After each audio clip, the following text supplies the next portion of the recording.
Mesdames et messieurs, bonsoir. Très heureux de vous retrouver en ce mercredi 3 janvier 2018 pour cette édition d'information que nous ouvrons tout de suite avec le volet sociétal. Rogne ce matin des employés de la Polyclinique Saint-Pierre. Munis de branches de rameaux sur les mains et des couleurs du drapeau gabonais, ils réclament tout simplement des arriérés de salaire allant de 4 à 1 mois. Le récit de Suzy Imanza Migueli.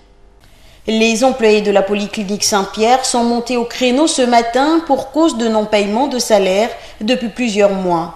Allant pour les uns à 1 an, pour d'autres à 6 mois ou encore à 4 mois, ces pères et mères de famille ont tenté une médiation entre l'administration avant que de cesser de travailler.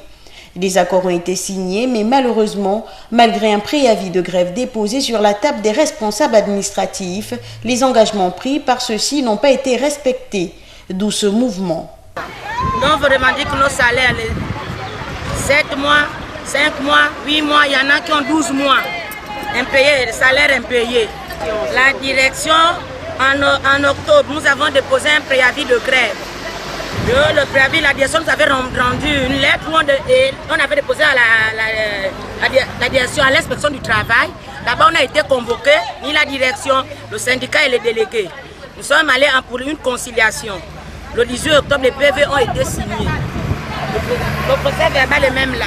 Notre DG n'a pas tenu à ses promesses. Il avait dit au plus tard, janvier 2018, 1er janvier 2018, il n'aura plus d'arrêt, il aura terminé de payer les arriérés de salaire. Seulement rien n'a été fait. Nous sommes allés en deuxième négociation là, après la fête de Noël, le 26 décembre, avec le syndicat et le DG. Le DG garde sa position. Il n'a pas d'argent, il n'a rien.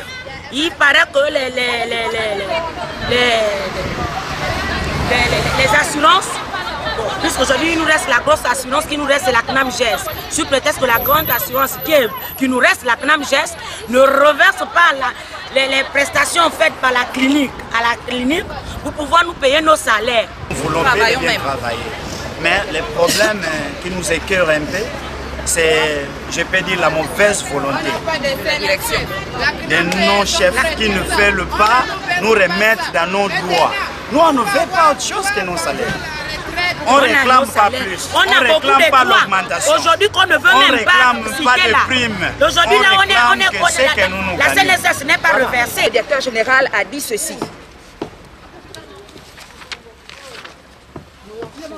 Il s'engage, il s'emploie à trouver des moyens financiers afin de pouvoir régler tous les arriérés de salaire avant le 1er janvier 2018. Il est écrit. C'est là. C'est le cachet de monsieur. D'abord, il veut voir. C'est écrit. Ok. Voilà, c'est là, c'est souligné. Oui, et son cachet est là. Aujourd'hui, il n'est plus directeur. C'est son cachet. Monsieur Yves Tchouké, directeur général de la Polyclinique Saint-Pierre et de la clinique femme-mère-enfant. Monsieur Yves Tchouké aujourd'hui nous dit qu'il est directeur général par délégation. Ce qui est faux, parce que nous avons un document où il a été nommé par le document Massamba. Pendant ce temps que nous pleurons nos salaires ici, monsieur Yves Tchouké voyage pour aller aux États-Unis. Tout le monde sait combien le billet coûte, même si c'est à moins d'1 million. Mais l'argent qu'il a dépensé pour les billets là, ça pouvait faire déjà le salaire de 3 ou 4 infirmières ici. Nous ne jouerons pas ici tant que nous n'aurons pas nos salaires. On veut que le ministre du Travail doit voir ce que nous subissons dans le privé, la clinique. Nous ne sommes pas, c'était les hôpitaux de l'État. Oh oui, tout le temps les hôpitaux de l'État grèvent. Mais en clinique, ici nous avons la signature. Qui dit clinique dit argent. Il y a des patients. Mais on ne nous paye pas. On veut nos salaires. Vivement que des solutions soient trouvées afin que règne la sérénité au sein de cette structure sanitaire. Premier trimestre fini pour certains établissements. Place désormais au deuxième qui oblige bien sûr travail, concentration et surtout de la rigueur. Cependant, en ce début de nouvelle année 2018, quelles sont véritablement les aspirations de nos élèves? La réponse dans cet élément de Jean-Jacques Rovaria Djodji. C'est ce mardi 3 janvier 2018 que certains établissements ont ouvert de nouveau leurs portails aux élèves de la capitale économique du pays, qui ont pu renouer avec le chemin de l'école après une semaine de début de vacances due aux célébrations de la fête de la Nativité, mais aussi à celle de la Saint-Sylvestre. Fatigue, stress étaient au rendez-vous. Toutefois, des aspirations sont attendues pour cette nouvelle année qui commence timidement. Je me suis sentie bien. Pas trop de fatigue?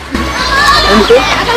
J'espère travailler pour passer en 5e classe. Le réglage, je me sens bien. Tout va bien. Il y a le stress. Je dois forcément avoir 13 des moyens. Et pourquoi? Parce que je vais être informatique. L'heure est donc au travail pour ces apprenants qui devront redoubler d'efforts pour ce trimestre et celui d'après, qui compte double dans le calcul final de la note de passage. Un travail qui passe aussi par l'apaisement et bien d'autres encore. Allons-y à présent chercher l'information du côté de Libreville.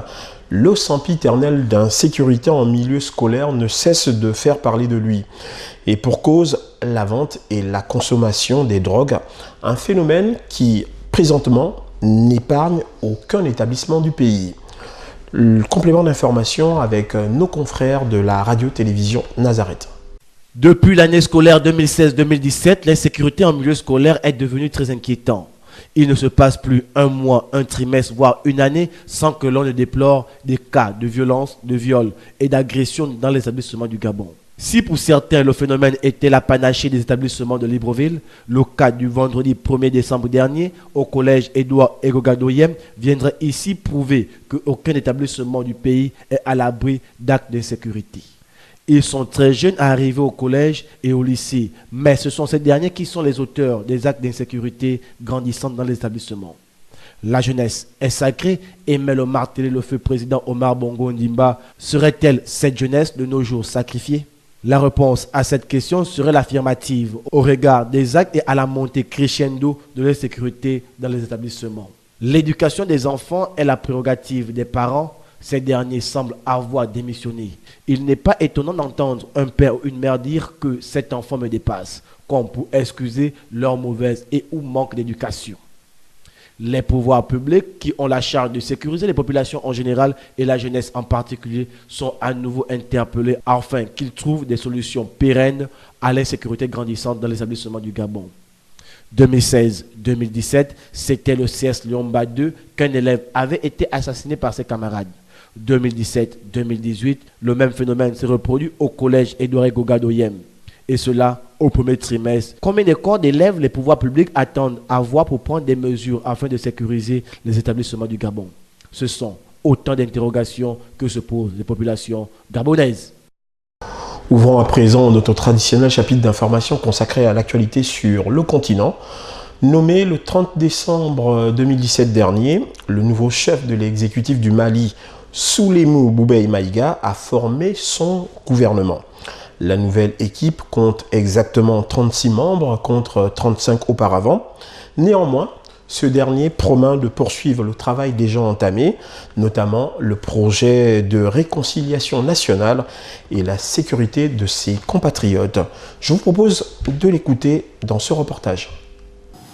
Il s'agira d'amplifier les résultats qui ont été déjà obtenus, de nous concentrer pour la période qui vient sur les priorités des Maliens, à savoir la sécurité, la cohésion, la paix, et de manière à permettre que les citoyens puissent s'acquitter, s'adonner à leurs activités normales sans crainte. Et nous allons travailler à concrétiser les orientations du président, notamment pour tout ce qui porte à l'entente nationale, parce que comme le président l'a indiqué, aucune nation ne peut se construire et se reconstruire dans la dissension permanente. Le débat et la dissension, c'est deux choses différentes. Et nous devons donc beaucoup renforcer la conscience d'un destin commun. Travailler à ce que nous puissions aller dans les délais constitutionnels aux élections qui sont prévues, parce que le pays doit continuer de se stabiliser dans la démocratie. Parce que les Maliens se sont battus pour une démocratie pluraliste, sans autre formule d'accès au pouvoir par des voies contournées. Actualité au Maghreb à présent, plus de 72 jours après le limogeage par le roi Mohamed VI de 4 ministres, le chef de l'exécutif n'a toujours pas pu nommer de remplaçant. Une situation similaire à celle de son prédécesseur qui avait été sanctionné par son départ. Complément d'information dans cet élément. Au Maroc, les postes de l'éducation nationale, de la santé ainsi que de l'habitat sont toujours vacants, plus de 70 jours après le limogeage de leurs occupants par le souverain chérifien Mohamed VI. Saad-Eddine El Othmani, le chef de l'exécutif, peine en effet à remanier son gouvernement. Il avait déjà proposé une première liste de noms au roi, liste qui avait été refusée. On demande plus des profils de technocrates que de politiques. Or, les gens qui sont proposés, les cadres du PPS et du mouvement populaire, ne semblent pas faire l'affaire. Une situation d'impasse ministérielle déjà bien connue dans le pays. Il faut dire qu'Abdelila Ben Kiran, prédécesseur de Saad-Eddine El Othmani au poste de Premier ministre, avait en avril 2017 fait face au même scénario. À l'issue de plus de 6 mois de blocage, le roi Mohamed VI l'a démis de ses fonctions suite à son incapacité à former un gouvernement. Néanmoins, selon certains observateurs, un tel scénario ne serait pas envisageable pour M. El Othmani. Kiran, ce qui a bloqué, c'est qu'il a fait de la non-participation de l'USF une ligne rouge. Il a dit, voilà, je refuse que des ministres de l'USFP fassent partie de la coalition gouvernementale. C'est ce qui a signé sa perte d'ailleurs, parce que le successeur de Ben Kiran ne pose aucune condition. Il est ouvert à tous les scénarios et finalement, c'est pas entre ses mains, il le sait très bien. Mais il est volontaire, je veux dire, il refuse rien du tout. Il n'y a aucun blocage de son côté. Il attend simplement l'aval royal, tout simplement. Autre défi qui attend le chef de l'exécutif marocain, la création d'un ministère délégué auprès du ministre des Affaires étrangères et de la coopération internationale chargé des affaires africaines. Cabinet demandé par le roi Mohamed VI lors de l'ouverture de l'année législative 2017-2018. Actualité dans la région des Grands Lacs, en République démocratique du Congo. Des affrontements ont opposé le 31 décembre dernier la police et les manifestants dans le cadre d'une protestation pour le respect du calendrier électoral. La police fait état de 3 personnes tuées, un bilan démenti par les organisateurs qui évoquent une dizaine. Néanmoins, le comité laïque de coordination dénonce par ailleurs l'usage tout simplement disproportionné de la force lors de la dispersion de cette manifestation. Complément d'information dans cet élément. 3 morts, c'est le bilan dressé par la police nationale congolaise à l'issue d'une journée sous tension qu'a connue la capitale Kinshasa le 31 décembre 2017. Pour la police nationale, les tués seraient plutôt des bandits et non les manifestants. Des propos contredits par le comité laïque de coordination, organisateur de la marche. Dans un communiqué, le CLC a dénoncé l'usage disproportionné de la force de la part des services de sécurité. Le comité laïque de coordination parle d'une dizaine de tués, plusieurs blessés et interpellés à l'issue de cette manifestation. La première des choses, nous célébrons au nom de la SENCO la fin de l'accord du 31 décembre 2016. C'est fini, c'est cet accord qui donnait pas la légitimité, la légalité à Kabila. Une déclaration solennelle de la part du président Joseph Kabila attestant sa ferme volonté de ne pas se représenter à la prochaine présidentielle et le respect intégral de l'accord de la Saint-Sylvestre sont quelques-unes des raisons évoquées pour cette manifestation qui a été interdite par le gouverneur de la ville. À la veille du 31 décembre, plusieurs acteurs du pouvoir ont appelé au boycott de cette marche. Parce que mettre le peuple dans la rue, c'est une chose. Demandez à ceux de l'opposition. Quand ils mettent la position, quelques fois qu'ils ont réussi à mettre la population dans les rues, qui la contrôle après? Personne. J'aimerais rappeler qu'au sein de l'Église, il y a les gens de la MP, il y a les gens de l'opposition et il y a des gens de la société civile. L'Église doit être au milieu du village. L'Église catholique a été appelée par le chef de l'État pour demander leurs bons offices. C'est tout. 2018 s'annonce très mouvementé et sous tension en République démocratique du Congo.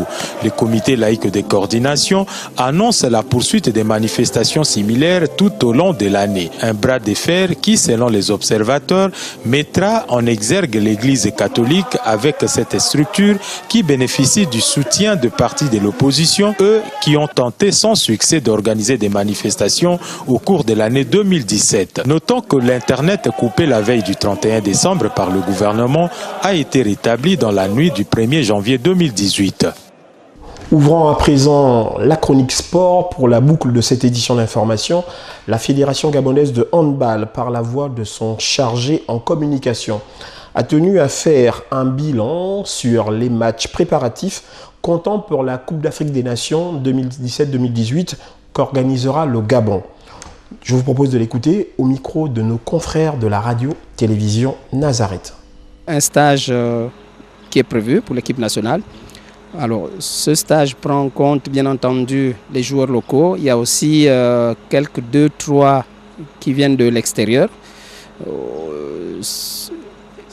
Par rapport à cette mise au vert, il y a 3 matchs amicaux qui sont prévus, mais les matchs amicaux, les sélectionneurs ont prévu les jouer avec les clubs gabonais, histoire d'associer tous les autres Gabonais qui n'ont pas eu l'occasion d'être à l'intérieur. Mais en sachant qu'après cette phase, le mois de janvier, il y a un autre regroupement. Là encore, d'autres éléments devraient s'ajouter où certains joueurs devaient faire partie. Donc le premier match amical, ils vont le livrer le 13 au Prytanée contre l'équipe de Senior Academy. Le deuxième, ça va être samedi 16 contre Libreville Handball.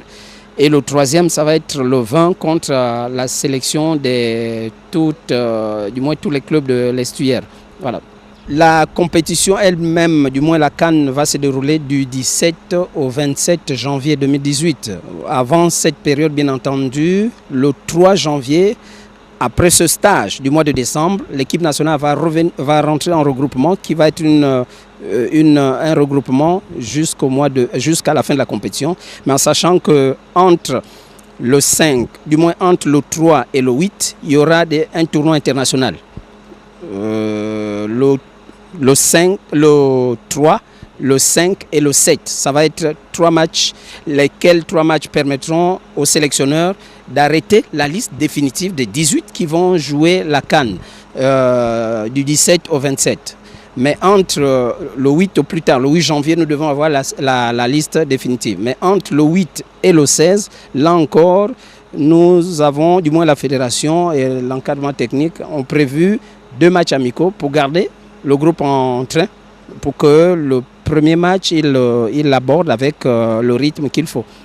Voilà, ainsi se referme cette édition d'information. Tout le plaisir a été pour moi de vous le présenter. Merci pour votre fidélité. Je vous retrouve demain à la même heure pour votre 20h30. Toute l'équipe de rédaction se joint à moi pour vous souhaiter une très bonne soirée sur Top Benji, la télévision intemporelle.